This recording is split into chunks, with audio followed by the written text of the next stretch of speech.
Magiging magandang tandem ni Jordan Heading hindi lang sa mga bago niyang teammates kundi dahil na rin sa isa pang nadagdag na former teammate niya ni si Mike Nieto. At sa mga hindi pa nakakaalam, si Mike Nieto po ang pangalawa na sa mga kinuha ng TNT. Posible din daw na may isang big man pang madagdag lalo na't kailangan nila ng power defense ngayon sa All Filipino Cup. Ganun na lamang kadesperado ang TNT para sa kanilang Grand Slam bid. Sino kaya ang big man na yan? Tara, pag-usapan agad natin.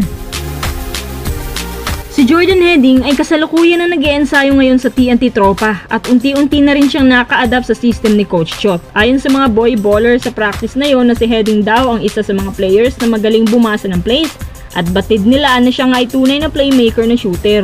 Mukhang hindi raw ito mangangapa gaya ni Mikey na sa debut game niya ay short ang performance which is later on nabago naman agad. Para kay Coach Chot, itong si Heading na nga yung hulog ng langit para pumalit kay Jason Castro na binabana sa roster recently. Ang kaibahan lang nilang dalawa ay speed. Sobrang bilis talaga ni Jason Castro bilang siya nga isang doubler. Si Heading naman pure shooter na tumitira ng 46% beyond the arc. Plakadong-plakado ng bawat kanto, averaging 21 points per game. Maayos gumawa ng plays kahit sabihin na lang natin na hindi masyadong may kabilisan gaya ni The Blur, pero tiyak sa pulso niya yan. At any angles pa, kaya niyang umumbag up to 28% sa buong opensa ng TNT gaya ng lagi niyang ginagawa sa Converge. Siya din yung literal na small but terrible sa mas lighter version. Kumbaga, hindi siya yung pang-hustle, pang-fast pace, pero maasahan mo talaga sa ratratan both ends of the floor. Higit sa lahat, may 5 to 6 years pa siyang natitira sa kanyang playing years. Masasabi ko rin na kaya siya kinuha ay dahil gagawin siyang main character ng tropa. Pangalawa, itong si Mike Nieto nakakasign lang kahapon na hinukay mula sa UFA list. Unlike Heading na gagawin bilang isa sa main character, itong si Nieto parang iba yung nakikita ko sa kanya. Kaya siya binaba ng Converge sa kanilang roster dahil hindi na nga siya masyadong ginagamit. Mula 9 points, naging 3.9 points per game na lang ang kaya niyang iambag habang naglalaro ng 15 minutes playing time. At bawas na rin ang percentage niya sa plus-minus na dati may positive impact naman siya kahit wala masyadong scores kaya mas madalas ang pagbabangko sa kanya. Especially ngayon na nadagdag na si Mikey. Tapos meron pang Shawnee Winston.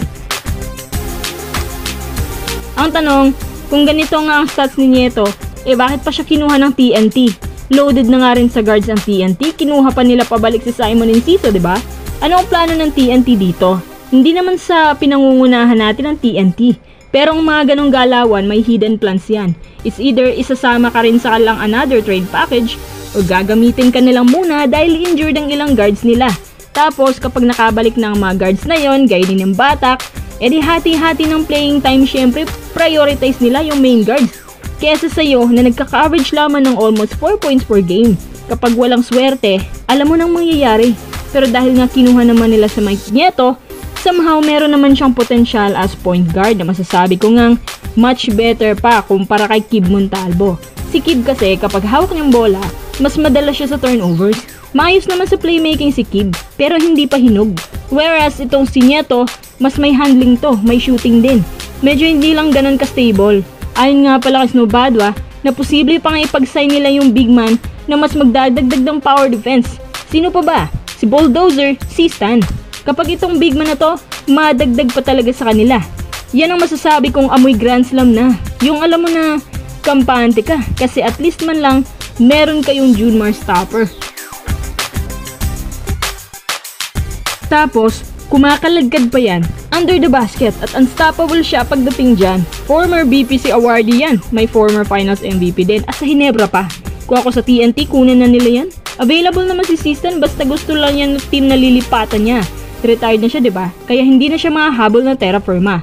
Sa lahat-lahat ng pwede maging addition sa TNT, si Sistan ang masasabi ko na pinaka-goods at pinaka-efficient. Yung buong skill set on display na sa court. May legit na guard, maraming shooters, may wing, may legit na big man pang defense type.